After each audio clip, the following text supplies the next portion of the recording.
Bonjour à tous, bienvenue et merci. Pour certains, ça paraît un peu loin.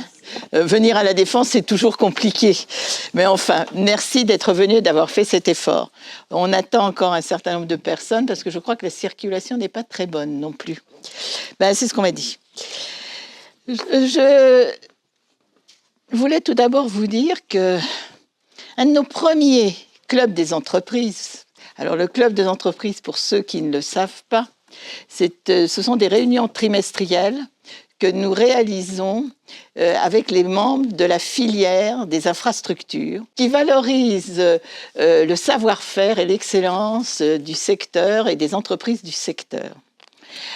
Et qui aussi donne la voix à des jeunes entreprises, des start-up, qui apportent des innovations dans le domaine plutôt de tout ce qui concerne les travaux publics, les infrastructures, etc., etc.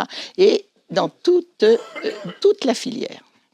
Et quand je parle de filière, ça va aussi bien des entreprises qui construisent qui font les travaux, que les entreprises qui équipent les entreprises de BTP, de TP en matériel, qui fournissent les matériaux, qui financent les matériels, qui financent les travaux, qui assurent, enfin, toute la filière.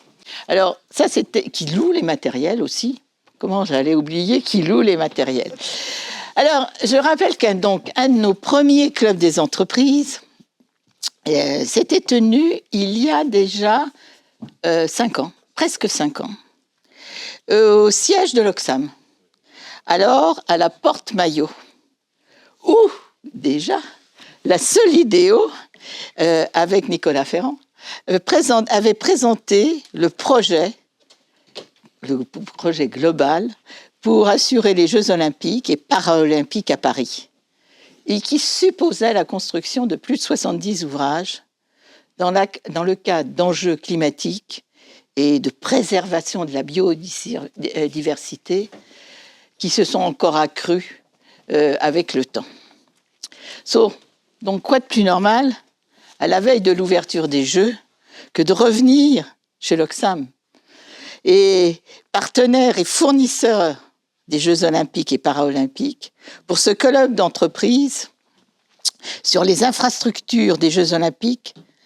Quel devenir après 2024? Est-ce que ce sera un accélérateur des développements urbains? Mais tout d'abord, je voulais remercier l'Oxam, Olivier qui va nous dire, Olivier Griset, qui est le directeur général de l'Oxam France, si je crois bien, et qui nous accueille au nom de toutes ses équipes, avec Pascal quand même, membre de Connexion 21, et qui a fait, grâce à Pascal et Olivier, que cette réunion puisse avoir lieu. Et je vais lui laisser la parole. Très bien, merci Françoise. Je vais être très court, je vais parler au nom du président qui va nous rejoindre à l'issue, parce qu'il a une petite réunion, donc il va venir pour le cocktail qui déroulera dans notre club juste au-dessus. Donc extrêmement honoré de parler au nom de l'Oxam, d'accueillir Connexion 21, alors doublement heureux parce que, on fait partie des pères fondateurs de Connexion 21, et vous savez, moi j'ai un attachement assez personnel au monde des infrastructures. Puis ce soir, on va parler d'un sujet, à mon avis, dont on peut être extrêmement fier en tant que Français, c'est tout ce qui a été réalisé dans le cadre des ouvrages olympiques avec la Solidéo. C'est vrai que Nicolas, alors, on partage, on était un peu sur les bancs d'école, vous avec Yann, donc on se connaît, et effectivement, il y a 5-6 ans, il se lançait dans cette aventure, c'était un truc assez incroyable.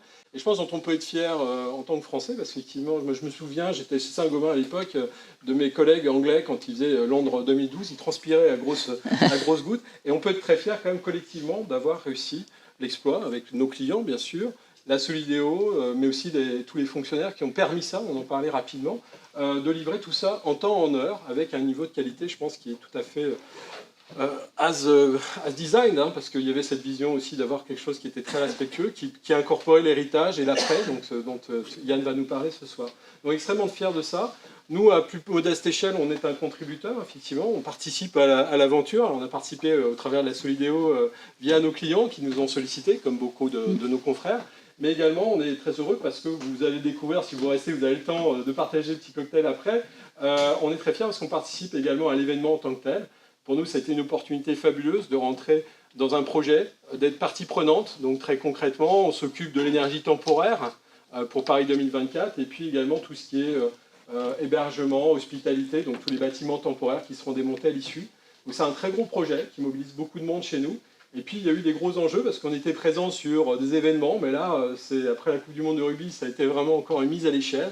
Et on est très fiers notamment de ce qu'on fait sur le Petit Palais, on fait sur de l'énergie, mais aussi du refroidissement.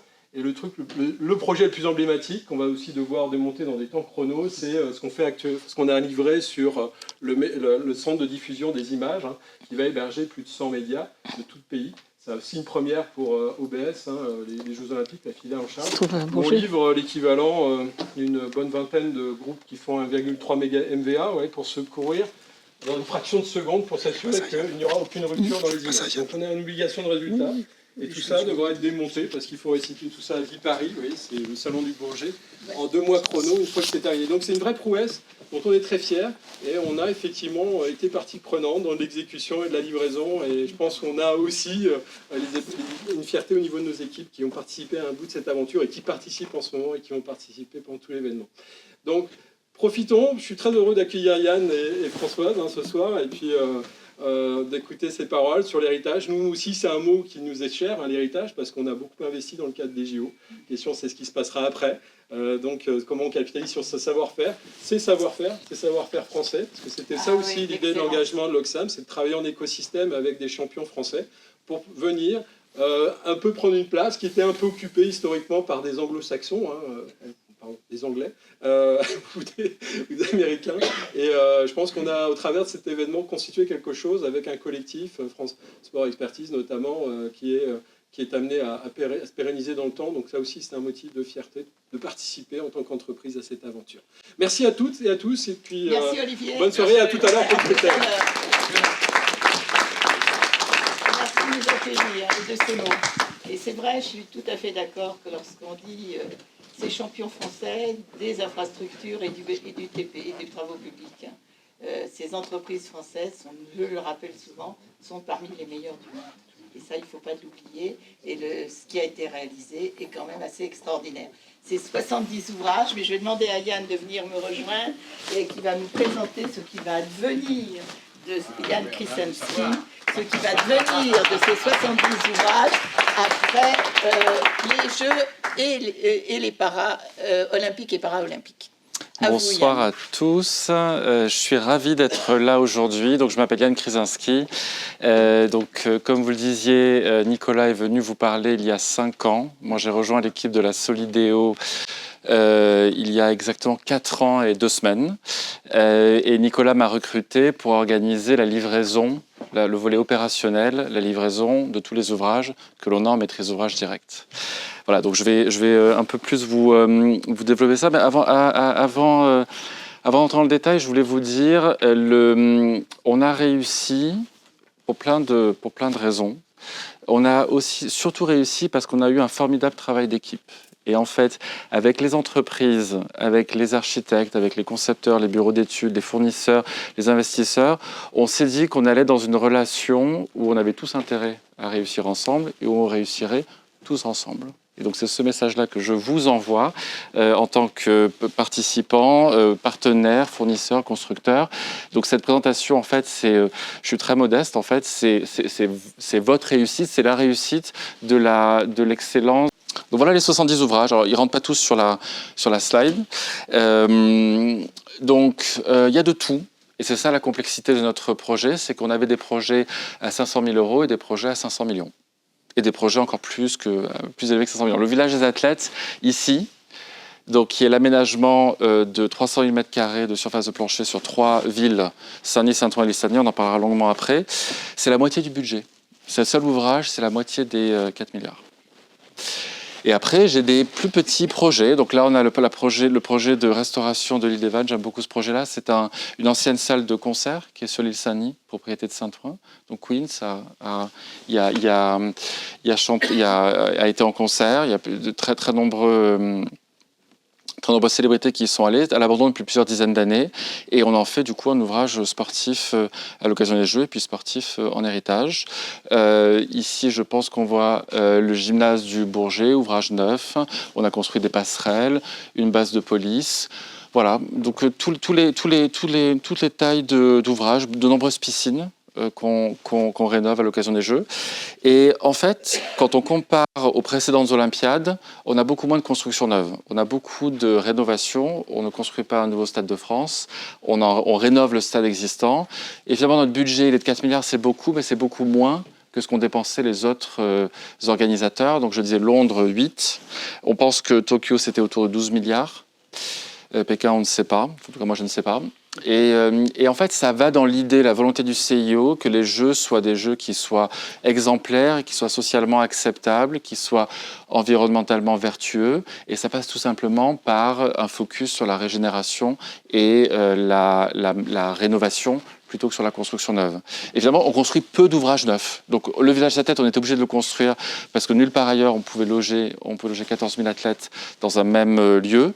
Mais il y a beaucoup d'autres ouvrages qui sont en fait des rénovations. Rénovation ici, le Grand Palais, c'est une rénovation. Piscine à Paris, c'est une rénovation. Plein d'ouvrages, ce sont des rénovations. Alors, le planning. Donc, quand Nicolas vous a présenté, quand Nicolas Ferrand est venu vous voir, donc ça devait être 2019. Voilà, moi je suis arrivé ici. Donc on devait être une trentaine, peut-être à la Solido à l'époque, je ne sais plus. Moi je suis arrivé, on devait être 60. On est monté à 140, 150 début 21. Donc on a fait les travaux de terrassement, dépollution des sols, terrassement, viabilisation en 2020. On a vendu les charges foncières à des promoteurs sur le village des athlètes en fin 2020, début 2021. Les travaux de bâtiments se sont échelonnés entre 2021 et mi-2023. Ensuite, beaucoup de travaux d'aménagement définitifs. Donc, toutes les voiries définitives, on les a faites entre mi-23 et tout début 24. On a livré tous les ouvrages, donc là, il y en a quelques-uns qui restent. On en est sur les 70, il nous en reste 4 ou 5 à livrer dans les temps. C'était prévu que ça soit livré un peu plus tard. Ce qui se passe ensuite, c'est qu'il y a les Jeux. Donc les Jeux sont vont se dérouler. Pendant les Jeux, la Solidéo prépare les consultations pour les travaux d'héritage. Et comme je le disais, dès le lendemain des Jeux, moi je récupère les clés de tous les ouvrages et on lance les travaux de reconversion. J'en parlerai après. Les reconversions, c'est très varié. Sur certains bâtiments, on a très peu de choses à faire. Il faut rajouter des cuisines, il faut modifier enlever certains murs. Et sur d'autres parties d'ouvrage, c'est beaucoup plus lourd. Il y a des morceaux entiers d'aménagement urbain, de voirie et de parcs qu'on n'a pas encore fait parce que les installations temporaires de Paris 24 sont dessus en ce moment. Donc il faut retirer les installations temporaires, sur lesquelles d'ailleurs certains d'entre vous installent des choses. On retire et ensuite on fait les aménagements définitifs. Donc le budget, j'en ai parlé. Donc voilà, financement privé 1,8, le reste c'est du financement public. Alors les ambitions. Donc les ambitions, ce qu'on voulait, c'est livrer des jeux déjà à l'heure. Donc ça, c'était une ambition très importante. Et le président du CIO, Thomas Barr, l'a dit lui-même. Il n'a jamais été, je le cite, il l'a dit dans Le Monde en juillet 23, qu'il n'a jamais été aussi rassuré sur la tenue des délais. Donc déjà, les entreprises françaises, un an avant, la Solidéo ont permis de rassurer le CIO sur la tenue des délais. Bah ouais, faut le dire. Bah ouais, donc voilà.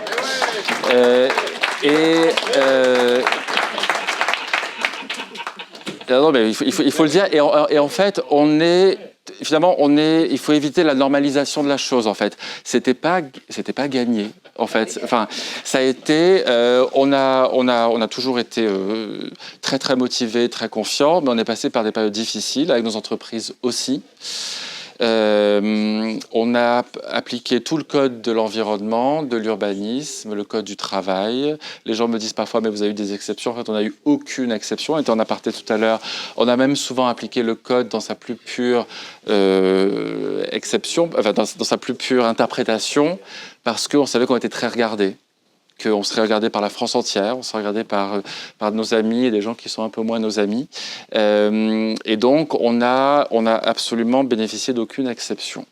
Les deux choses qu'on a faites qui sont un petit peu différentes d'un projet classique, c'est qu'on a on a par voie législative, créé le vecteur du permis double état. On a pu déposer un permis de construire avec une feuille, un plan pour chaque niveau, un plan jeu, un plan héritage. Et donc j'ai l'autorisation d'urbanisme pour construire un bâtiment avec 2 états. Et donc ça, c'est un bel héritage. Alors ça, c'était fait par une loi, hein, c'est pas directement réplicable, mais ça nous a permis de garantir que les bâtiments pourraient être facilement et rapidement reconvertis après les Jeux et de le concevoir tout de suite pour 2 usages. Et donc j'ai plusieurs bâtiments qui seront des bureaux pendant les Jeux et qui, après les Jeux, seront du logement. Ce qui, dans le contexte actuel, est un sujet qui est intéressant. Voilà, donc la tenue des délais, c'était pas gagné. Et on a eu aussi des phases où certains chantiers ont pris du retard. Après, j'en parlais des ambitions. Et avec, notamment parce que moi, je gérais en direct les aménagements définitifs, les voiries et toute la fin du village. On a dû faire accélérer certaines de nos entreprises. Et on avait prévu dans nos contrats toutes les clauses pour permettre d'accélérer. Et donc, en fait, en anticipant et en se mettant d'accord avec l'entreprise sur le prix et la modalité d'accélération, on a pu gérer des situations un peu difficiles, voilà, dans le respect parfait du Code de la commande publique. Et donc, le Code de la commande publique n'est pas un frein à la livraison de ce style de jeu à l'heure. Voilà, alors sur les ambitions. Donc, les ambitions, 4 grands volets. La réduction du carbone, la résilience climatique, le confort d'habiter en ville en climat 2050, l'économie circulaire qui participe de la réduction du budget carbone, et puis également un gros focus sur la préservation de la biodiversité. Donc, sur le carbone, Nicolas l'avait dit il y a 5 ans, le bois. Le bois. On a beaucoup construit en bois. Effectivement, sur le village des athlètes, la plupart des bâtiments inférieurs à 28 mètres sont en structure et ou plancher bois. Béton ultra bas carbone pour les bâtiments côté universel qui sont au-dessus de 28 mètres. Et puis, le recours à la Seine au maximum pour les évacuations, tout ça pour réduire le bilan carbone. Il y a d'autres facteurs, mais c'est les éléments principaux. Et donc, on a 47% de moins que la réglementation au moment où on a déposé les permis, qui est la réglementation 2020. La résilience climatique. On a simulé le confort, ce que serait le climat en 2050. Et on s'est dit qu'il fallait qu'on livre un quartier de ville qui soit confortable en 2050. Et donc, pour ce faire, il n'y a pas de recette miracle, c'est une combinaison de plein de choses. C'est la forme des bâtiments, l'orientation des bâtiments, les protections solaires, la performance des façades en ossature bois, avec une isolation particulière par l'extérieur. 12 ATEX sur ce sujet d'isolation sur ossature bois par l'extérieur. C'est l'orientation des bâtiments pour profiter des vents naturels. Et puis, c'est le recours à la géothermie. Et donc, on rafraîchit les logements, ce qui est une innovation. On fait circuler de l'eau fraîche qu'on va chercher à 70 mètres sous la terre. J'ai construit du coup 10 km quasiment de réseau enterré pour amener cette eau dans les planchers des logements. Donc sur les bureaux c'est classique, mais dans le logement on rafraîchit, on climatise pas, on rafraîchit naturellement de façon décarbonée en allant chercher cette eau 70 mètres sous la terre. Bon, et puis il y a plein de choses à dire, mais voilà un peu les quelques grandes idées. L'économie circulaire, donc on a beaucoup déconstruit, puisqu'en fait sur le village des athlètes, c'était une ancienne zone industrielle, il y avait plein de bâtiments à déconstruire. On a réemployé 96% de nos matériaux de la déconstruction, pour notamment beaucoup de nos voiries. Donc avec un énorme travail fait avec nos entreprises de nos titulaires des lots de VRD pour déconstruire, réutiliser les matériaux avec la logistique au passage du stockage pendant que les promoteurs démarraient leur chantier bâtimentaire. Et puis on a évacué aussi beaucoup par voie fluviale. Et aussi beaucoup de réemploi pour le substrat. On a beaucoup réemployé ces matériaux pour le substrat, pour les espaces verts en local. Donc on a fait certains mouvements par barge et on a ramené du coup les substrats produits grâce aux matériaux de déconstruction sur le village par la Seine.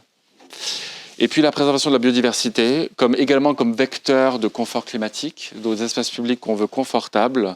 C'est un peu aussi notre image de la façon de concevoir la ville à la française. C'est une ville qui, contrairement à d'autres villes, et c'est pas pour critiquer d'autres, mais nous, on est fiers de nos espaces publics, on les parcourt, ils sont agréables, ils sont confortables, donc ils sont ombragés en été.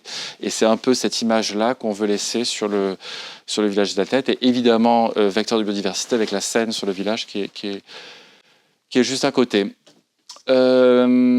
Dans les ambitions, donc j'ai beaucoup parlé d'ambition environnementale, aussi beaucoup d'ambition en matière sociale. Et en fait, c'est les majors, oui, mais c'est pas que les majors. C'est 36% de petites et moyennes entreprises françaises. Donc en fait, l'excellence française, elle se fait à tous les niveaux. Et donc c'est tous les niveaux qui savent livrer ce style de chantier à l'heure. Voilà, et puis c'est la sécurité. Vous avez sûrement lu dans la presse, Bernard Thibault s'est largement exprimé, on est très fiers sur l'accidentologie sur nos chantiers.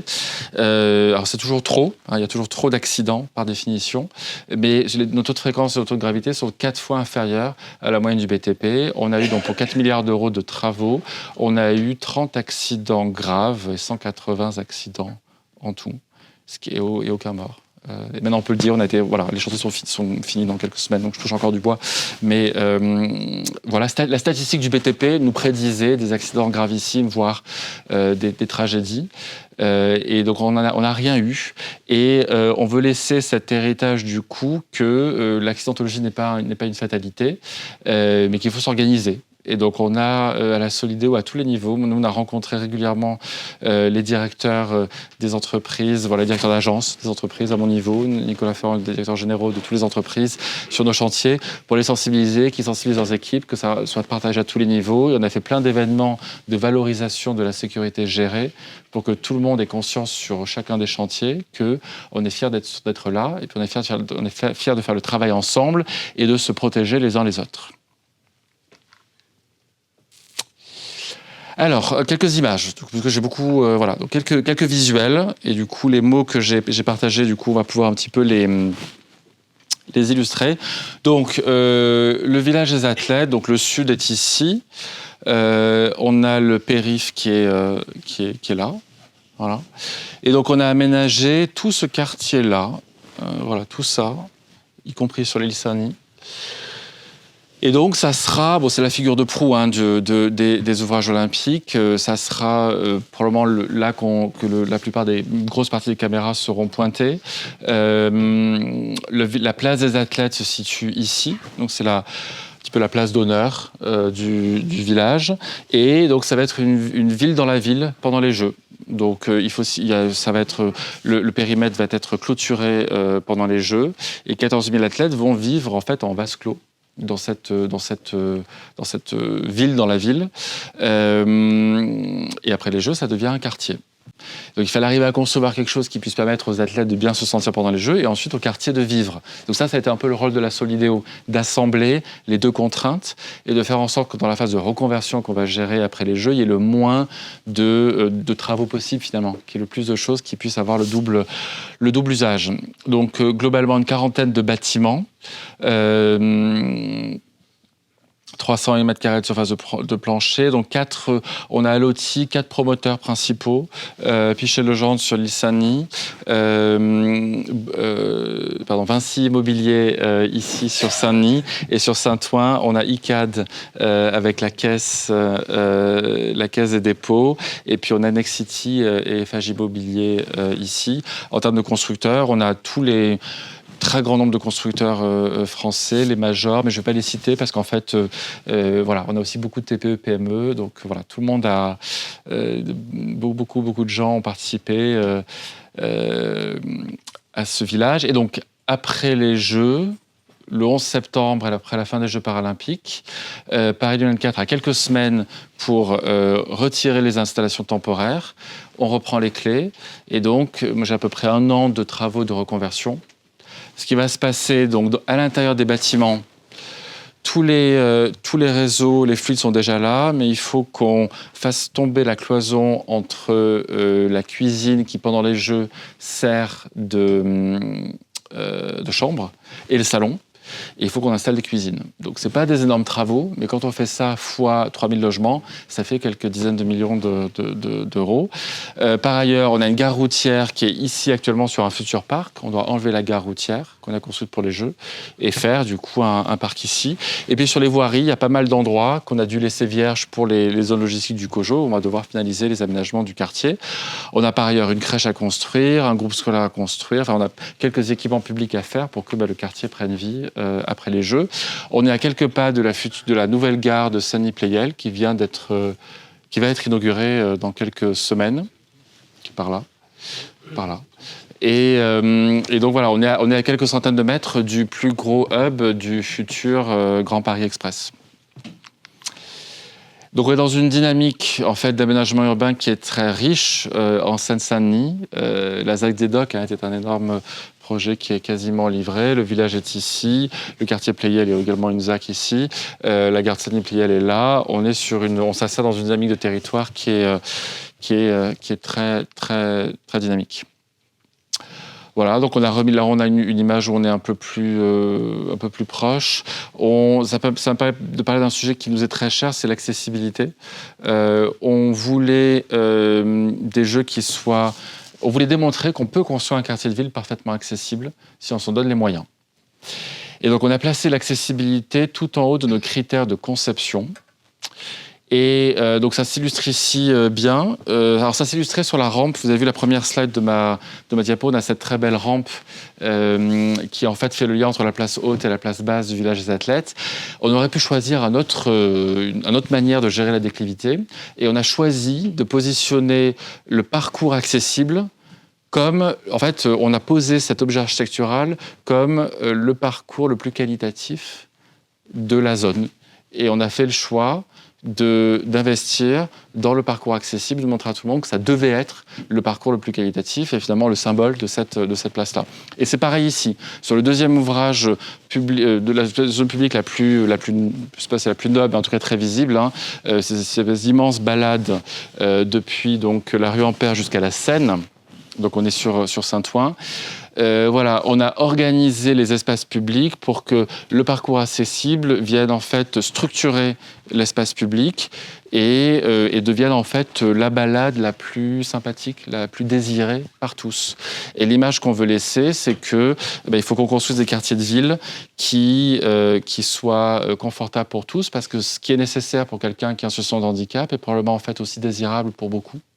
Souhaitable pour beaucoup, désirable et nécessaire aussi pour nos aînés ou pour les plus jeunes. Et qu'en fait, donc ça, un espace public qui est accessible, c'est un espace public qui est désirable pour tous. Et donc c'est cette image-là qu'on voulait laisser. Ça n'a pas été simple, parce que le choix le plus économique ou le choix rapide, ça aurait été de gérer la déclivité de ce site par d'autres méthodes. Mais donc on est très fiers d'avoir réussi. Et c'est aussi avec nos concepteurs et nos entreprises de travaux publics qu'on a dû gérer tous les paliers et les raccords avec tous les bâtiments sur la quinzaine de mètres de déclivité du parcours accessible. Et donc les bâtiments, pour finir sur l'accessibilité, les 100% des logements sont accessibles, 100%, ce qui est très au-delà de la réglementation. Et c'était aussi une volonté affirmée. Voilà, on retrouve la rampe ici de nuit, donc du coup je parlais de l'accessibilité. Voilà, et on retrouve à nouveau la rampe ici, donc on a ce geste qui est très fort, hein, alors qui n'est pas sans rappeler les anneaux olympiques, même si je n'ai pas le droit de les utiliser, parce que c'est une marque protégée. Mais on aurait pu peut-être, quelqu'un pourrait dire qu'on a été inspiré par ça, voilà, avec un écho de ce parcours accessible en encorbellement au-dessus de la Seine. Et voilà. Ici, vous avez un focus donc côté univers Seine. On a une des allées du village. Alors, les plantations sont récentes, donc elles ne se voient pas trop ici. On a une certaine diversité architecturale. On est sur voilà, l'image qu'on veut donner d'une ville à la française, avec une certaine homogénéité dans la structure des façades. Alors sans rappeler Haussmann, parce que on n'avait pas forcément la prétention de refaire du Paris en dehors de Paris, mais cette idée que la ville française est une ville dont les façades ont une certaine homogénéité, que c'est plaisant au regard, mais en assumant une diversité des façades le long du parcours. Voilà, on a donc gagné sur la Seine. On a en fait une balade en encorbellement, donc le principe du quai, enfin de la balade agréable en bord de Seine. La RD1 du coup a été apaisée, requalifiée. On a conservé le très bel alignement de platanes avec des travaux très complexes, parce qu'il a fallu maintenir les platanes, les racines des platanes, on a dû surélever le platelage. en urgence de 13 cm pour bien protéger les racines et puis les fondations complexes de cet ouvrage-là sur en fait une zone qui est en fait l'exutoire d'une zone industrielle, donc avec plein de cavités qu'on ne connaissait pas. Qui ressortaient dans la Seine et qui ont fait le bonheur de nos découvertes en phase chantier. Voilà l'écoquartier fluvial. Donc ça, c'est le pendant du village côté île Saint-Denis. Alors, les espaces publics, on a plein d'innovations. Donc certaines entreprises, des startups et des plus grosses, ont joué le jeu avec la Solideo de répondre à notre appel à innovation. Et du coup, la Solideo a financé sur un fonds d'innovation, sur la base de certains critères, des dispositifs innovants. Alors, on en a plusieurs, mais je ne les présenterai pas tous. Mais on a par exemple un dispositif de récupération des eaux de pluie pour ensuite les faire du goutte à goutte sur des espaces minéralisés pour essayer de combattre l'îlot de chaleur. Et donc, ça n'a jamais été fait, c'est innovant. Et en fait, on l'a cofinancé, du coup, et on souhaite on va le monitorer. On pense que ça va bien fonctionner et du coup que ça soit réplicable dans d'autres espaces publics, dans les villes en France ou à l'étranger, parce que ce sujet de rendre les espaces publics agréables en climat 2050 est un sujet qui va beaucoup nous occuper. Voilà, et donc zéro consommation, c'est que de l'eau, c'est que de la récupération d'eau de pluie. Voilà, à nos dispositions, on est très fiers. Donc Aérophile, une petite entreprise qui a posé, vous les avez vus sur la photo du village de la place des Athlètes. On a donc ces belles structures qui font en fait donc ombrières. Donc on a placé des bancs en dessous des structures et qui filtrent les particules fines. Donc on n'est pas trop loin de l'autoroute. Les particules fines arrivent ici. Il y a un champ électrostatique qui les capte. Et en fait, on rejette ici, sous l'ombrière, de l'air qui est dépollué. Et donc, les calculs montrent que ça fonctionne. On a placé des capteurs et on va vérifier en héritage. Et ça fera partie du coup du travail, de valorisation de l'héritage, de vérifier que ces innovations, elles fonctionnent et de voir les conditions de leur réplicabilité après. Donc, pour la petite histoire, on a aussi mis une dans une école, dans la cour d'une école, pas loin, parce qu'on s'est dit que c'était bien aussi on s'est dit que la première réplicabilité qui serait sympa, ça serait pour nos enfants, et d'essayer de construire ce type de structure qui puisse à la fois ombrager nos enfants et puis leur donner de l'air dépollué dans les moments moments des récréations. Deuxième ouvrage très important, le village des médias.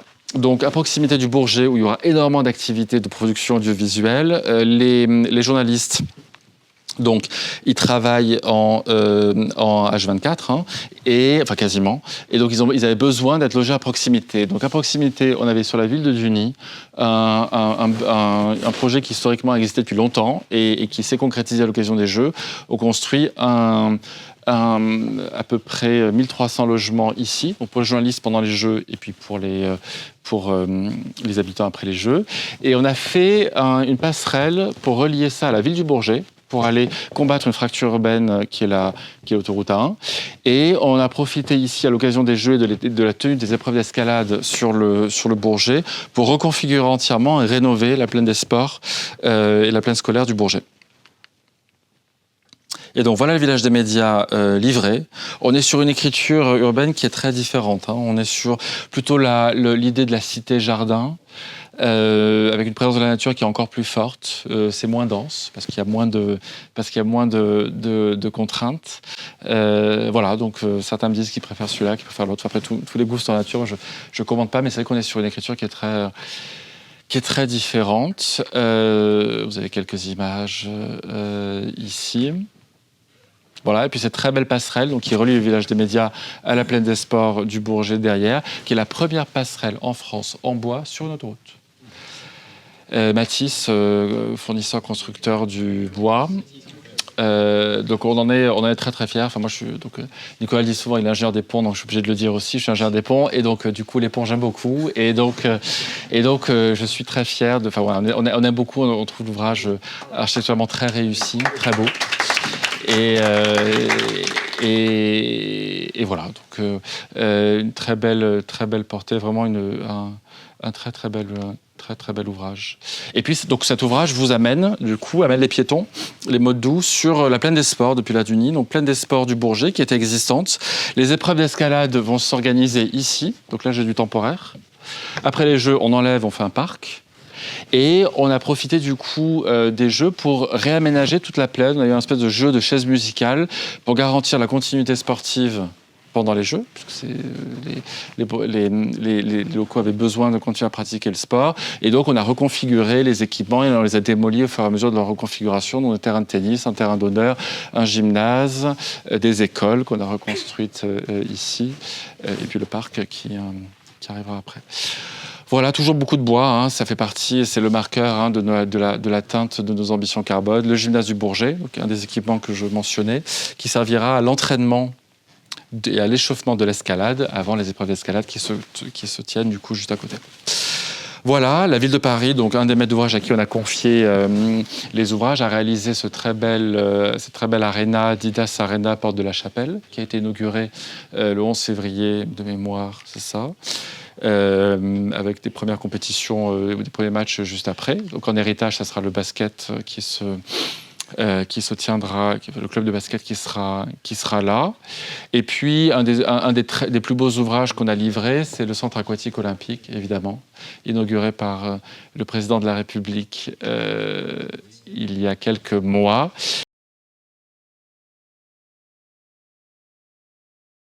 Mais, donc en bois, la structure portante du toit, concave, la plus grande portée au monde, en bois. Voilà. Donc conception, construction française, Bouygues Construction. Voilà. Donc c'est époustouflant. Moi, pendant le chantier de voir les catènes, donc c'est le terme technique, la catène qui est démontée une à une, qui font. Alors j'ai plus l'épaisseur en tête de la catène, mais c'est de l'ordre du 1,50 m, je dirais, sur 70 mètres de portée. Avec du coup, sous son poids naturel, déjà en fait un infléchissement. Évidemment, et puis aucun poteau central. Donc cofinancé par la Solideo au titre de l'innovation technologique. Voilà. Alors, j'en ai un peu parlé, mais du coup, les facteurs de réussite. Je pense que j'en ai un peu... Ouais, normalement, j'ai dû à peu près tout couvrir, si je suis logique, dans le cadre juridique, je l'ai redit, le droit commun. Donc il n'y a pas de raison qu'on nous oppose le fait que certaines parties du droit ne permettent pas de livrer dans ce style d'ambition. Ce n'est pas vrai, puisqu'on l'a démontré ici. Le délégué indemnitaire et le rôle de l'État très présent à chaque étape pour nous aider. La formalisation des services, donc je le disais. Donc une maquette financière, un budget qui était suffisant, pas suffisant, et qu'on a tenu hors inflation. Et alors je ne sais pas si c'est le génie ou la chance qu'on a eue, c'est qu'on a fait valider une maquette en euros constants. Et donc du coup, on a tenu les budgets et on a eu des engagements de tout le monde de nous suivre sur l'évolution des indices. Et donc c'est ce qui nous a permis en fait de tenir tout le monde et de passer les crises successives du Covid et de l'Ukraine, enfin de Covid en Chine et puis de l'Ukraine et les impacts sur les coûts, puisqu'on était en marché public, donc pour nous Solideo actualisé, révisé, et tous nos financeurs étaient en convention en euros constants et nous ont suivis sur les ajustements, les avenants nécessaires pour suivre les indices. Voilà, c'est une question qu'on me pose souvent. Voilà. On a fait le choix d'une entreprise dédiée. On aurait pu en fait adosser la Solideo et que ce soit un opérateur existant. Et en fait, on pense qu'on a fait le bon choix parce qu'il fallait en fait être totalement concentré sur l'objectif. Et si on avait été rattaché à une structure autre, le risque, c'était que les enjeux de l'entreprise mère prennent le dessus sur celle de l'entité. Donc, le fait qu'on soit une société de projet dédiée a été un énorme facteur de réussite. Le conseil d'administration, je vous en ai parlé. Le directeur général, excellent directeur général, mon chef, brillantissime. Je plaisante, mais enfin, c'est vrai, mais un très gros niveau de délégation. Donc, en échange du coup d'une transparence de reporting, je vous en parlais tout à l'heure, vis-à-vis de nos mandants. Différents comités, éthique, audit, innovation, l'innovation pour valider les cofinancements des innovations. Voilà. Et puis, donc l'architecture du pilotage, je vous en ai un petit peu parlé. Donc le cadre conventionnel pour organiser le travail multi-acteurs. Donc l'héritage en fait méthodologique, c'est pas parce qu'on a des projets multi-acteurs qu'on ne peut pas bien les organiser et les livrer dans les délais. Avec une ingénierie contractuelle bien montée, on peut le faire. Et puis voilà, ces ambitions dont je vous ai beaucoup parlé. La première étant la vitrine de l'excellence française. Et en fait, donc, ce qui aurait pu être une contrainte, parce qu'en fait, ça a été dur en fait, pour les entreprises au début, quand ils ont répondu à nos appels d'offres. Le budget carbone était très bas. Le nombre d'heures d'insertion était très élevé. Tout était dans le superlatif. Et en fait, ce qui aurait pu être une contrainte a été une fierté et en fait un vecteur de mobilisation. Et voilà, on s'est dit avec les différentes entreprises que c'était dur, mais qu'en fait, on avait tous intérêt à réussir. Et elles ont joué le jeu. Et je pense ça n'a pas été facile, mais voilà, l'ingénierie française et la construction française sont fiers parce que on a sublimé ces contraintes qui sont des ambitions élevées et on les a utilisées comme vecteur de motivation. Voilà. Et puis la deuxième partie, donc j'en ai un peu parlé, donc les travaux de réversibilité, c'est ce que je suis en train de préparer pour la suite. Donc on a pas mal de travaux. Voilà, la piscine olympique, elle n'est pas encore prête à accueillir les usagers et les écoliers. Donc il y a des travaux, il y a quelques dizaines de millions de travaux de reconversion. Sur le village de la Tête, le concert des médias également. On a un petit travail de clôture. On a quelques sujets avec nos co-contractants qu'il faut qu'on gère, comme tous les travaux de clôture, c'est normal. Pas mal de subventions. Et puis on a tout ce travail de valorisation dont je vous ai parlé, auquel il faut qu'on s'attelle dans l'année et demie à peu près qui vient. Et c'est très important parce que l'enjeu réputationnel qu'on a, c'est de montrer que les jeux et l'argent qu'on a dépensé, ce n'était pas juste pour 2 fois 2 semaines, mais que c'était pour un héritage matériel, concret et durable. Et on veut être à l'anti... Alors, j'aime pas du coup mentionner les villes on n'est pas dans la comparaison avec d'autres villes hautes, mais en tout cas, pour le CIO, c'est très important que l'héritage après les jeux matériels se concrétise, parce que si on veut que les jeux continuent à attirer et que des villes se lancent dedans, parce que c'est pas une mince affaire, et que des États se lancent dedans, il faut que ça soit un projet que le pays porte, et qui ait des retombées économiques, sociales, concrètes, directes. Et donc c'est ça qu'il faut qu'on démontre dans l'année et demie à venir, et c'est très important pour le CIO, pour le futur de l'olympisme. Voilà, tout ça j'ai dit, c'est la même chose. Voilà, et donc, on a commencé à lister les projets. Les permis de construire sont obtenus, comme je le disais, puisqu'on a le permis double état, donc j'ai toutes les autorisations d'urbanisme pour tous les travaux de reconversion. Les équipes sont quasiment déjà constituées, et donc on lance des appels d'offres en ce moment, voilà, pour sélectionner les entreprises qui nous accompagneront sur la phase héritage. Et donc là, vous avez quelques images. Donc vous retrouvez la place olympique que vous connaissez. Mais voilà, toute la partie nord qui n'a pas été aménagée, qu'il faut qu'on construise, par exemple. L'école de Duny qui n'a pas été construite, qu'il faut qu'on construise, et plein d'autres équipements. Voilà, j'en ai fini.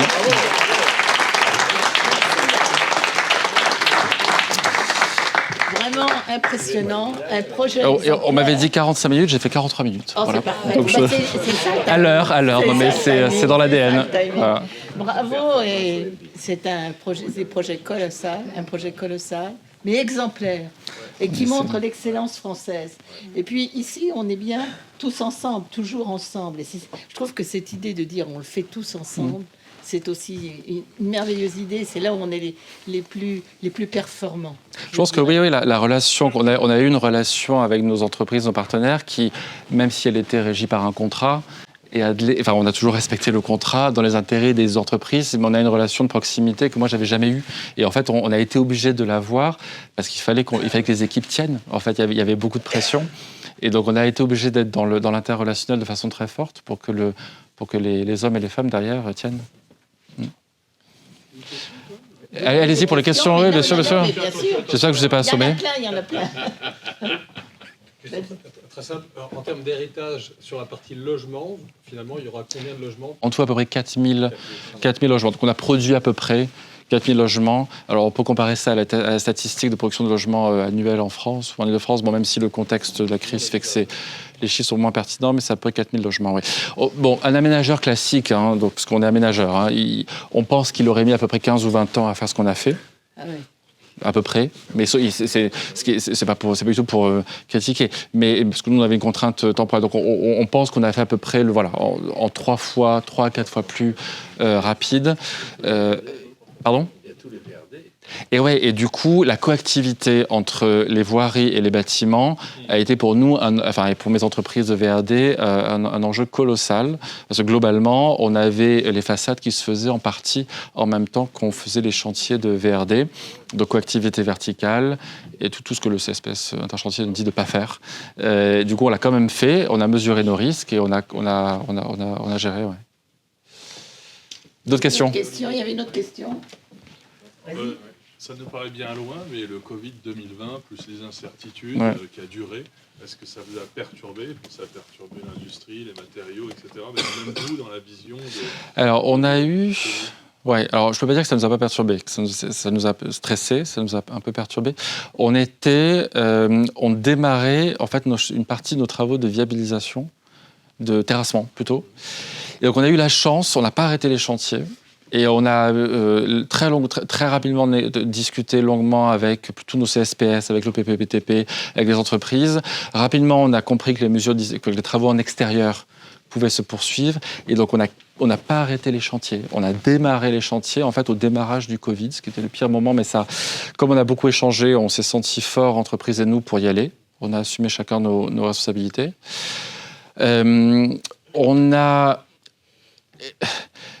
On est en train aussi de déposer tous les permis de construire. Et donc, on a dû gérer, par exemple, il n'y avait pas de permis de construire électronique. Donc, il a fallu savoir où est-ce que j'expédie les 15 exemplaires des permis de construire. Et donc, on a fait, donc je le raconte souvent, l'anecdote, on a expédié des ordinateurs à certains agents pour qu'en fait, ils puissent, chez eux, instruire nos permis. Parce qu'en fait, ils n'étaient pas organisés pour faire ça en télétravail. Donc on a dû composer. Finalement, ça n'arrive jamais au bon moment, mais on a un peu eu un peu de chance. Si ça s'était passé en plein dans les chantiers bâtimentaires, je pense que ça aurait été plus dur. Voilà, la crise en Ukraine et l'envolée des prix. Alors, on avait tous nos marchés. Donc, toutes nos entreprises étaient sélectionnées. Hors marché public, on a du coup pu les aider à encaisser une partie des surcoûts via l'actualisation et la révision des prix. Et sur les problèmes de chaîne d'approvisionnement, on a en fait, comme on avait la vision sur les 70 ouvrages, on a en fait du partage d'informations. Donc, on s'est un peu transformé en centre d'appel et de conseil à tous les maîtres d'ouvrage des entreprises en disant « Attendez, on a entendu que Bouygues avait un problème de fourniture sur ça.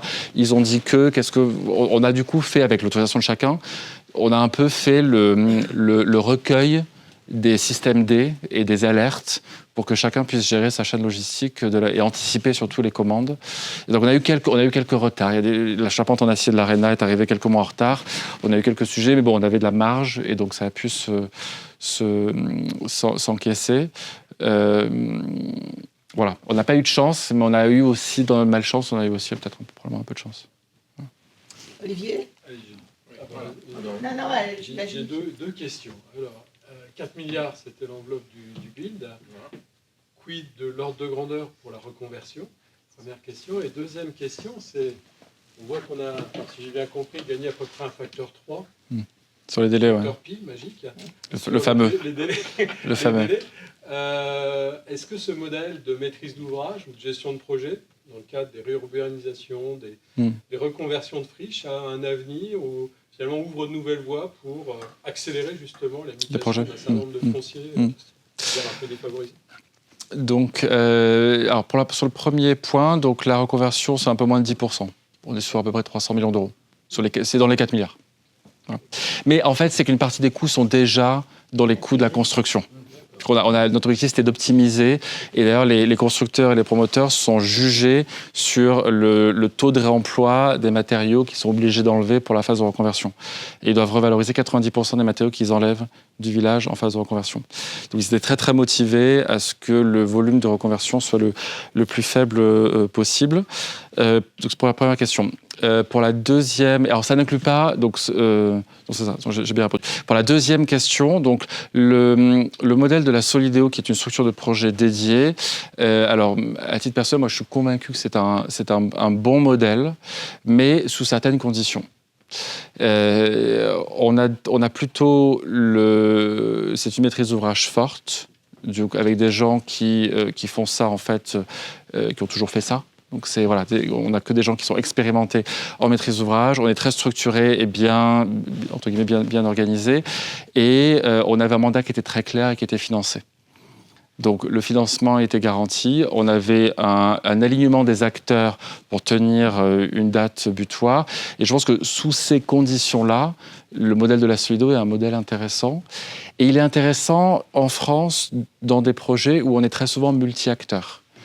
Et donc, par exemple, je peux parler du projet des SERM, qui est le projet des RER métropolitains, annoncé par le président de la République, qui est en gros un projet de mobilité décarbonée de type RER pour certaines métropoles. On est sur des types de projets qui se rapprochent beaucoup des nôtres, puisqu'on est sur une enveloppe qui va être, il faut passer des lois, mais qui au bout d'un moment sera financée. Et on est sur des projets multi-acteurs où le modèle Solideo de supervision, c'est ça qu'on a démontré, c'est qu'on sait livrer un projet avec 33 mètres d'ouvrage, donc avec plein de gens, pourrait être pertinent. On parle aussi du nouveau nucléaire, c'est un sujet d'actualité, avec des contraintes fortes. On se dit que ce modèle-là, à nouveau parce qu'il y a du multi-acteur, qui a un enjeu qui est politique, qui peut être très clair, très affirmé, notre modèle pourrait être utile. Et finalement, on n'était que 150 pour 4 milliards. Donc il y a une certaine efficacité dans la mobilisation, dans le budget de fonctionnement associé. Et sachant que comme c'est des projets qui sont courts, en fait, finalement, c'est des projets qui sont financièrement, en termes de moyens humains, assez efficaces. Christian, tu as une question ? Oui. Alors, je vais revenir un peu plus terre à terre. En fait, déjà, je vous remercie de montrer un peu de béton dans les photos. Alors, on en a coulé, hein. Comment dire, non, c'était pas... Ça n'allait pas être mes questions, quoi. Mais c'est vrai que je pense que souvent Solideo a été synonyme de bois, quoi. Et je pense que quand même le projet a pu être bien mené par une bonne mixité des matériaux. Absolument. Voilà. Et on a fait beaucoup de béton et beaucoup de béton ultra-bas-carbone. Voilà. C'est vrai. Donc c'était juste... Non, mais bien sûr. En fait, j'avais deux questions, alors plus techniques. Dans le domaine de la construction, est-ce que vous avez utilisé les outils BIM digitaux ? Beaucoup. Et le deuxième point, là, dont on parle assez régulièrement, c'est la gestion des eaux pluviales, que vous avez évoqué un petit peu, mais bon, oui, bien sûr. Pour les eaux pluviales, je veux dire, traditionnelles. Et puis ma dernière question, puis là, BIM, eaux pluviales. Terminé, c'est, vous avez mentionné la dissolution de Solideo. Je sais que, par exemple, la Société des Grands Paris va basculer maintenant en Société des Grands Projets. Quoi. Est-ce que Solideo, justement, un peu pour rebondir sur votre observation, est-ce qu'on va continuer ? Ça a vocation, je dirais, d'être démultiplié. Alors, c'est trois très très bonnes questions. Donc sur le BIM, donc tous les ouvrages ont été conçus en BIM, qu'ils soient construction neuve ou rénovation. Et donc, y compris sur les ouvrages de rénovation, on a fait des nuages de points. Et donc, on avait l'existant en BIM et du coup, la maquette de déconstruction et de rénovation en BIM. Sur le volet bâtimentaire, ça s'est bien passé parce que globalement, les concepteurs et les constructeurs étaient assez matures sur le sujet.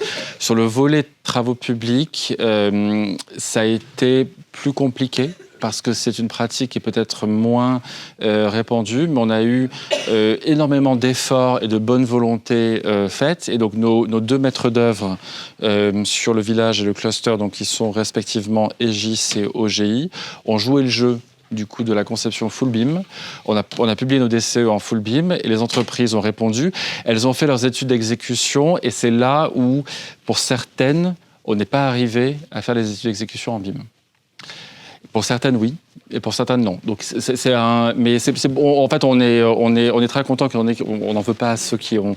Il y avait une vitesse d'exécution qui a fait que, voilà. Mais voilà, on a réussi sur le cycle, pour certains projets, à faire l'ensemble jusqu'au DOE en BIM, et on a remis la maquette du mec d'exploitation, du coup, au futur propriétaire exploitant. On me pose souvent la question du surcoût. Je ne connais pas le surcoût, parce que vu que tout était en BIM, je n'ai pas le référentiel, donc ça, je ne sais pas. Beaucoup d'architectes et de bureaux d'études nous ont remerciés parce qu'en fait, avec la déclivité, les sujets d'accessibilité universelle, en fait, la maquette nous a vraiment permis d'aller vérifier des choses qu'on n'aurait pas pu faire en 2D.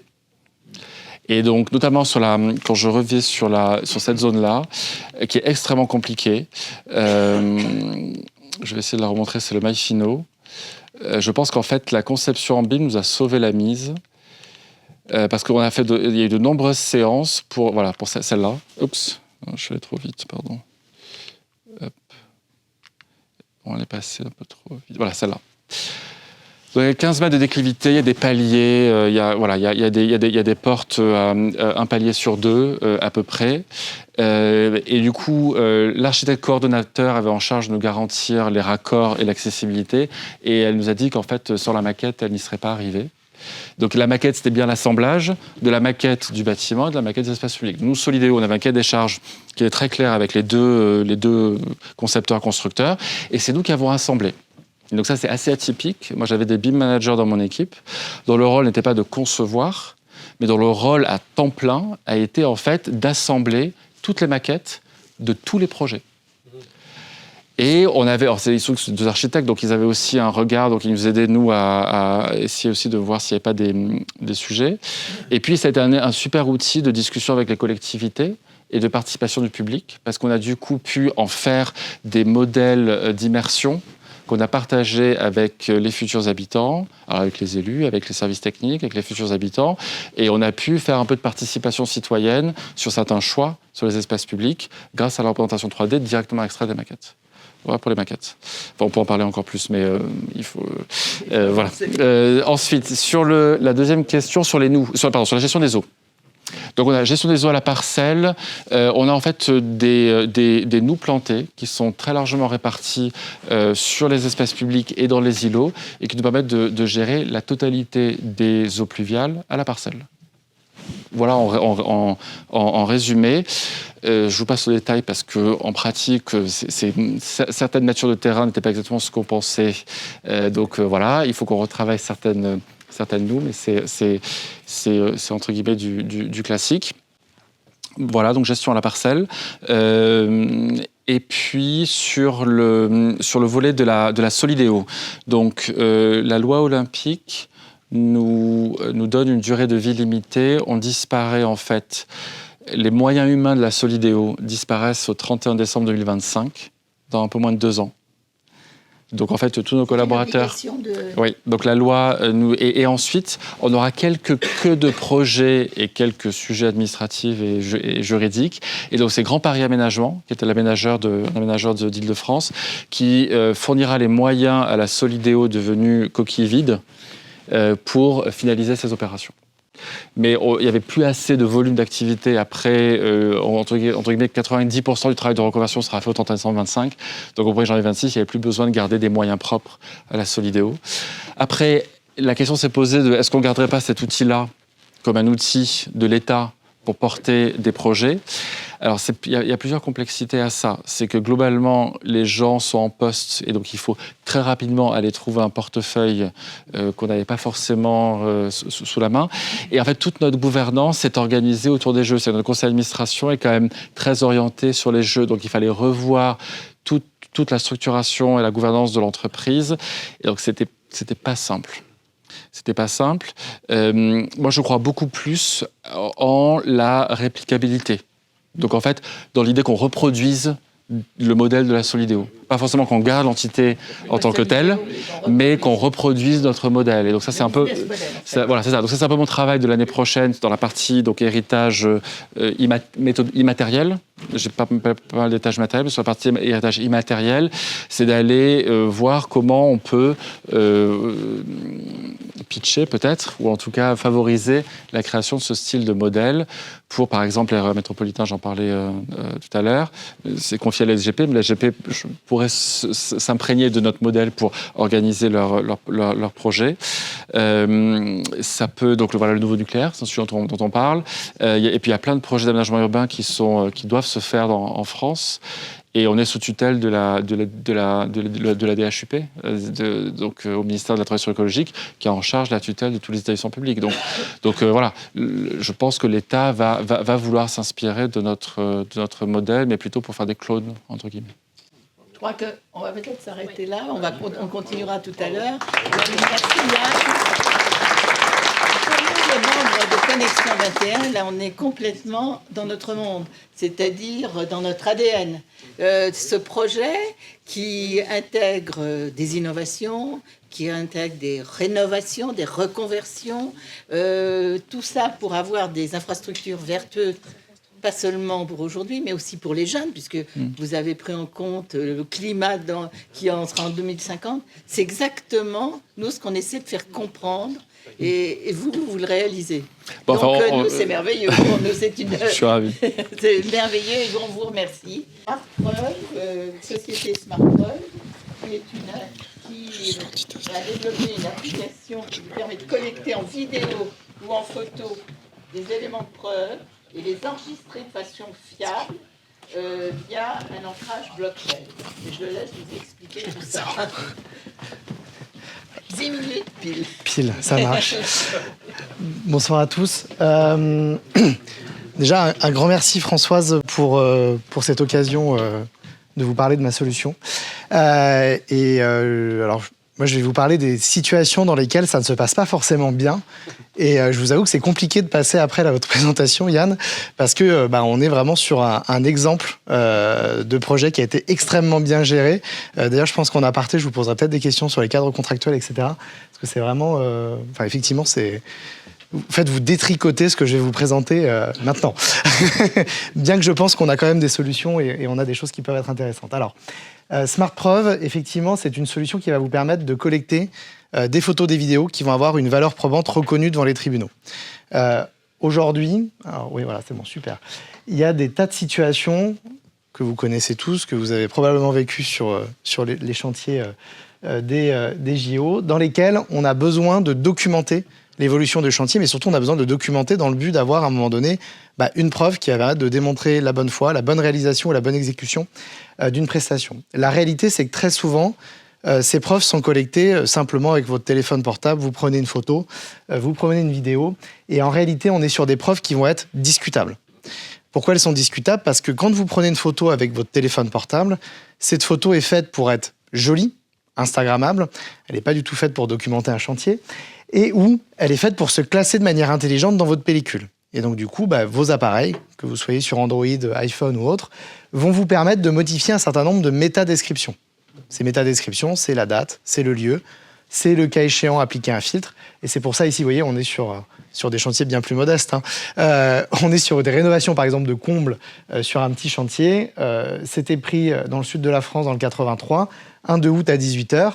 Je vais appliquer un filtre pour renforcer la luminosité. Je vais dire que finalement, on était à Nantes et qu'il était 14h. Et je peux complètement tromper mon interlocuteur avec la photo que j'ai prise. Donc, potentiellement, il y a un risque, ou en tout cas, toutes les photos qu'on pourrait vous faire valoir à un moment donné sur un chantier, qui ne sont pas vérifiées, pourraient être objet d'une contestation. Et justement, c'est là que SmartPreuve intervient. Alors, oui, parenthèse, autre levier, évidemment, c'est avec les IA génératives.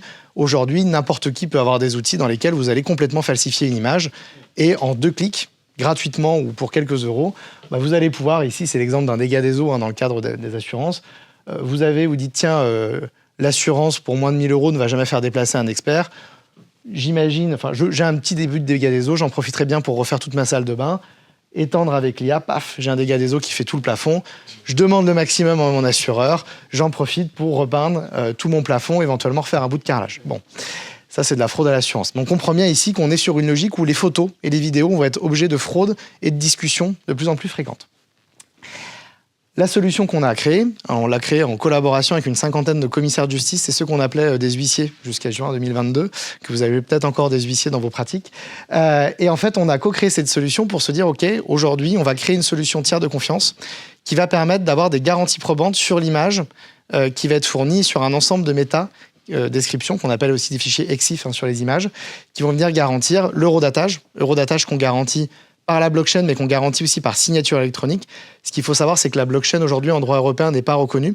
En revanche, les dispositifs et les protocoles de signature électronique, eux, sont reconnus. Ils vont garantir l'eurodatage d'une image. Donc aujourd'hui, on va garantir cet eurodatage par la signature électronique. On garantit les données de géolocalisation et on va garantir le fait que l'image n'ait pas été transformée. Autrement dit, ces trois éléments-là ne peuvent pas faire objet d'une contestation devant les tribunaux. Évidemment, si vous êtes de mauvaise foi, que vous prenez que ce qui vous arrange en photo, partie adverse pourra toujours contester en disant « attendez, vous n'avez pas la vision d'ensemble, il faut faire déplacer un expert, un commissaire de justice, bref, un tiers de confiance sur site qui va, de manière contradictoire, pouvoir opérer aux discussions et aux différents constats. » Je présente mon offre, mais surtout après, je vais vous présenter le cas d'usage qui vous concerne, donc je vais assez vite sur cette partie-là. En fait, c'est très simple, vous allez sur SmartProv, vous allez pouvoir, vos équipes sur le terrain ont un compte, elles vont pouvoir collecter autant de photos qu'elles le volent au quotidien. Ça génère des rapports techniques. Quand vous avez besoin d'utiliser ce rapport technique devant les tribunaux ou potentiellement sur une phase précontentieuse, que vous avez besoin d'un moyen de pression, vous pouvez transmettre vos éléments à un commissaire de justice qui vous remet un récépissé de dépôt. Ce n'est pas un constat d'huissier en tant qu'acte authentique.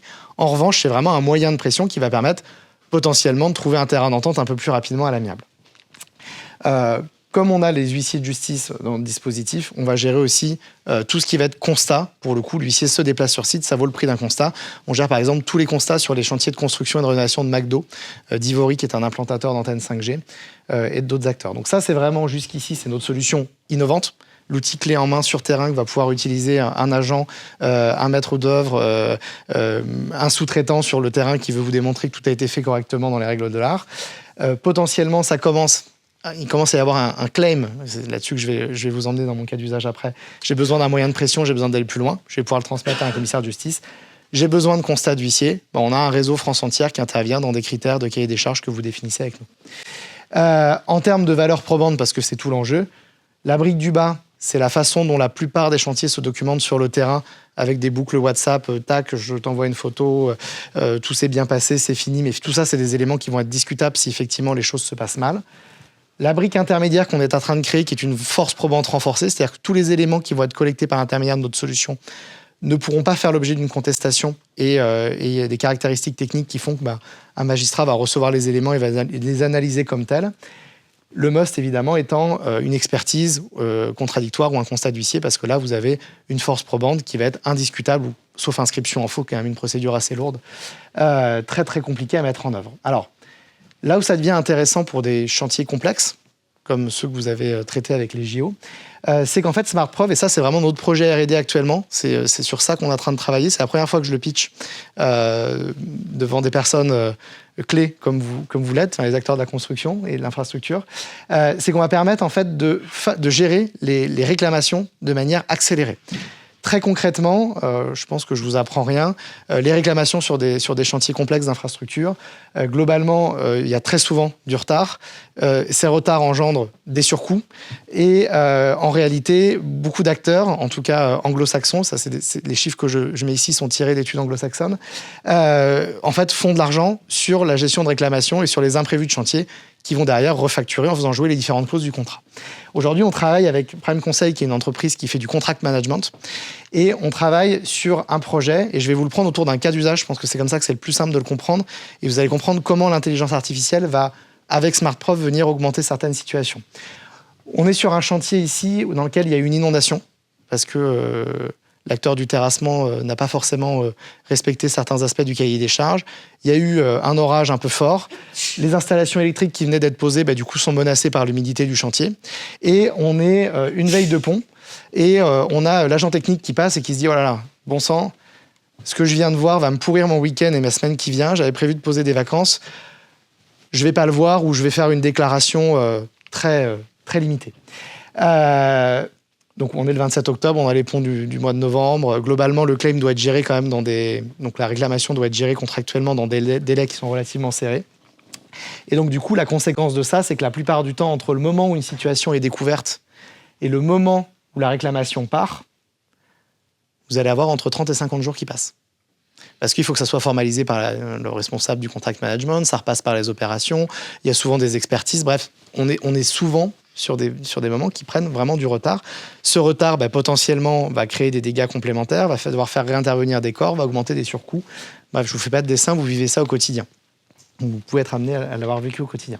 L'idée ici, avec notre solution, c'est qu'en fait, comme on produit une donnée fiable ici, on a la géolocalisation, on a l'eurodatage, on a le contenu de l'image. On va être capable d'analyser ces éléments-là, c'est-à-dire que l'agent sur le terrain qui découvre potentiellement une malfaçon, un sinistre quelconque, va pouvoir prendre différentes photos avec SmartProv. Ces photos sont analysées. On va se dire, OK, mais en fait, c'est le chantier qui est en Seine-Saint-Denis. Il y a 2 jours, on a eu une alerte météo de niveau 3. Potentiellement, dans ces alertes-là, on peut faire jouer des clauses d'assurance. On se rend compte sur l'image qu'évidemment, il y a une inondation, que ça impacte le terrassement, que ça impacte les structures électriques. Dans la documentation de mon chantier, je sais que ces 2 corps de métier sont passés à telle et telle date, que leur contrat est de plus de X centaines de milliers d'euros, et que donc du coup, potentiellement, on touche un sinistre dans lequel je dois prévenir tel et tel type de personnes dans ma hiérarchie.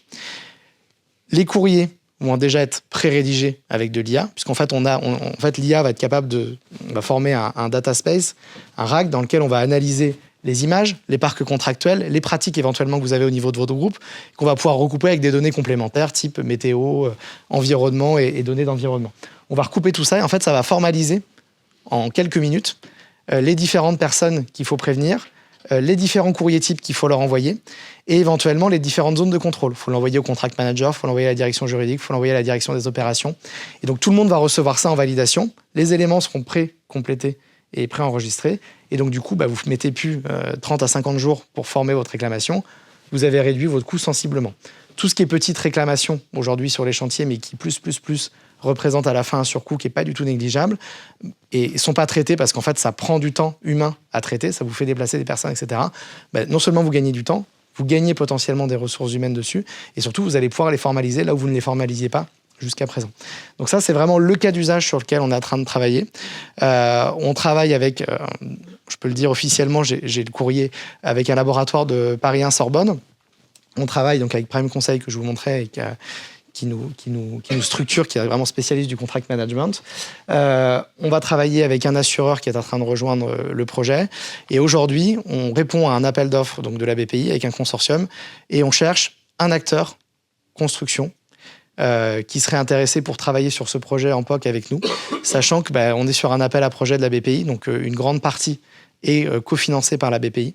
Et voilà, donc aujourd'hui, on cherche cet acteur-là. Il faut aller assez vite, parce qu'on formalise début juillet cet appel à projet. On discute avec un certain nombre d'acteurs, mais je vous le présente ce soir parce que on n'a pas encore formalisé définitivement avec un acteur de la place. Donc si ça vous intéresse, je serai là pour en discuter avec vous après. Merci. Merci beaucoup. J'espère que j'ai tenu les 10 minutes. J'ai tenu les 10 minutes, c'est bon ? Très bien, très bien. Question ? Oui. Question ? De toute façon, on pourra continuer à discuter dans le club Loxam. Alors, pas de questions ? Donc maintenant, j'appelle Nicolas Griglio, Société Sources Urbaines, qui propose une solution idéale à utiliser dans les milieux urbains pour s'adapter au changement climatique et favoriser le bien-être au quotidien. Merci Alors, beaucoup. 10 minutes. Pas de souci, je pourrais faire tenir les temps. En plus, l'avantage, c'est que je reconnais quand même quelques visages, donc je vais me permettre d'aller un peu vite aussi sur la présentation. Nickel, merci beaucoup. Et moi, ce qui me rassure beaucoup, c'est que dans la présentation et dans le projet que je vais vous présenter, qui a été déployé dans le village des athlètes, il y a de gros échos par rapport à la présentation de Yann et par rapport à d'autres questions qui ont eu lieu, notamment sur le volet de la gestion des eaux pluviales. Je vous présente peut-être très rapidement notre solution et je ne vais pas forcément redécorer le contexte dans lequel on s'insère pour faire de la gestion des eaux pluviales et le contexte de développement urbain que l'on peut avoir, puisque que ce soit les travaux des JO et que ce soit la phase après JO qui va concerner le développement urbain, le réaménagement de nos espaces urbanisés, on est vraiment sur ce volet où il y a de gros enjeux climatiques et on le voit au quotidien dès aujourd'hui, ça fait déjà quelques années qu'on le voit. Il faut être capable de faire face à tous ces phénomènes. On parle plutôt de dérèglement climatique, mais de plus en plus, ce sont les îlots de chaleur urbains qui sont de plus en plus douloureux et lourds à porter en ville. Et on s'est rendu compte chez Sources Urbaines qu'à partir du moment où on arrive à proposer une meilleure gestion des ressources naturelles, à savoir l'eau de subvenir à des besoins essentiels comme celui des végétaux, comme celui des plantes en pleine ville, mais en plus derrière on est sur un volet de rafraîchissement beaucoup plus fort et périn dans le temps puisqu'on est sur des autonomies en arrosage des plantes et des arbres qui sont de l'ordre de plusieurs mois. Le principe de notre solution est relativement simple dans le sens où on se raccorde au réseau d'assainissement existant. On a cette volonté de ne pas forcément être dans une logique de déconstruction pour reconstruire la ville et les espaces urbanisés. Ça fait des dizaines d'années que les espaces urbains ont suivi une certaine logique de développement et on veut justement s'y raccorder. À partir du moment où on arrive à se raccorder aux bâtiments existants, aux gouttières, aux caniveaux, au réseau d'assainissement, on est capable d'acheminer l'eau dans un espace de stockage temporaire et la logique veut que pendant les épisodes pluvieux, on se recharge et pendant les épisodes de forte chaleur, justement, cette eau soit retransférée naturellement. Donc ça, c'est la propriété des matériaux qui stockent l'eau, qui retransfèrent l'eau et qui la font remonter par capillarité, justement dans un substrat végétal pour subvenir aux besoins des plantes. Donc c'est plutôt c'est comme de l'arrosage goutte à goutte. Il y a certains de nos projets qui font écho à ce que Yann a présenté justement sur le village des athlètes. Et le village des athlètes, justement, ce qui me rassure aussi, c'est que nous, on a travaillé avec Eiffage Construction pour le compte de Eiffage Habitat, et ils nous ont imposé justement un cahier des charges qui, je suis rassuré, est assez conforme à ce qu'on nous a présenté juste avant. À partir du moment où le village des athlètes allait avoir une vie après JO, une vie assez riche, de par les nombreux habitants qui vont envahir le quartier, on avait ce devoir de voir les choses sur le long terme. Non seulement sur la durabilité du produit, des matériaux, mais aussi par rapport à l'usage qui va être fait. Et justement, un des usages, ou en tout cas un des points sur lesquels on s'est concentré, c'est le rafraîchissement urbain. Là, ça fait plusieurs années qu'on est... ça fait à peu près 5-6 ans que nos installations sont en place et que l'on monitore depuis, puisque justement, on a cette volonté de mieux caractériser ce rafraîchissement. Cet été, on a un très gros chantier qui aura lieu en accompagnement par plusieurs laboratoires, dont le CEREMA, où justement, on va être capable de mesurer, on va être capable de quantifier les niveaux de rafraîchissement grâce à des phénomènes naturels comme l'évapotranspiration, comme la gestion des ressources naturelles et notamment la mise à disposition de l'eau, non potable mais propre, en milieu urbain pour le volet rafraîchissant. Donc à partir du moment où on arrive à proposer un certain niveau de rafraîchissement, entre guillemets, c'est presque une garantie que l'on arrive à proposer avant. Alors, de par les photos que je vous ai montrées et de par ce discours, je ne sais pas si vous avez compris, mais l'idée, c'est vraiment de se raccorder au réseau d'assainissement existant, de transformer l'existant, s'il le faut, pour être dans une logique économique, que ce soit en toit-terrasse, que ce soit en pied de bâtiment, sur la voirie ou même sur les espaces piétons. On arrive en fait à utiliser tout simplement les pentes, les caniveaux, les gouttières pour acheminer l'eau là où on le souhaite. Et on se rend compte qu'à l'échelle d'une ville, le terrain de jeu est énorme pour tout ce qui concerne la végétation. En effet, on a énormément de contraintes de par les réseaux, de par les dalles parking, etc., qu'il peut y avoir dès qu'on commence à dépasser les 70 cm sous le niveau de la chaussée. Mais c'est justement pour ça que l'on a développé un produit qui était extrêmement modulable. On adapte la hauteur de stockage, on adapte la palette végétale, justement pour rentrer dans ces logiques où, malgré les contraintes, on arrive à répondre aux besoins de végétaliser et de rafraîchir. Si je vous montre justement le projet qui a été déployé sur le village des athlètes, Alors justement, la phase de chantier fait qu'on a été obligé de changer d'emplacement à plusieurs reprises. Mais justement, grâce à cette approche et grâce à cette vision sur le long terme, on a été capable à chaque fois de redimensionner et de redéployer notre solution en fonction du calendrier des travaux de l'entreprise. C'est-à-dire qu'eux avaient déjà prévu de construire des espaces qui allaient être végétalisés, ils avaient déjà prévu toute leur phase chantier, et entre guillemets, juste en se raccordant entre leur phase chantier et la phase le lot paysager, on était capable, nous, de déployer notre solution, toujours dans cette logique où, à partir du moment où on a des plans, à partir du moment où on sait ce qui va être fait, et à partir du moment où on sait ce qui va être fait après, on est capable de récupérer une certaine quantité d'eau, d'assurer l'autonomie en arrosage des végétaux, et derrière aussi, de monitorer l'installation pour mesurer le fameux rafraîchissement que je vous ai proposé.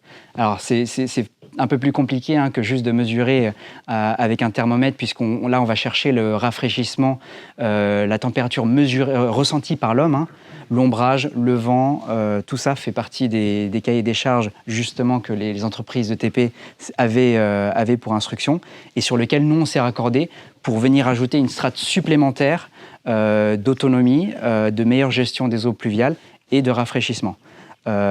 Pour raconter l'histoire, en fait, à partir du moment où on récupère l'eau récupérée des balcons et des toitures dans l'espace de stockage temporaire, on a l'espace végétal qui a été posé directement dessus, et en cas de pluie exceptionnelle, en cas de pluie un peu trop forte, l'eau est redirigée dans des noues d'infiltration, comme ça a pu être évoqué. Je conclus peut-être très rapidement en disant que justement, sur ce volet de transformation de l'existant, on est capable, en fait, que ce soit sur des espaces déjà végétalisés ou non végétalisés, on a vraiment cette nouvelle dimension. On se rend compte que ce soit à l'échelle des élus, à l'échelle des entreprises, ou même à l'échelle du grand public, on a vraiment cette volonté de rajouter le végétal dans notre quotidien et de rajouter un peu tout cet aspect autonome, que ce soit autonome de par les ressources naturelles ou autonome par l'usage des sites et la durabilité, bien évidemment. Merci beaucoup pour votre attention.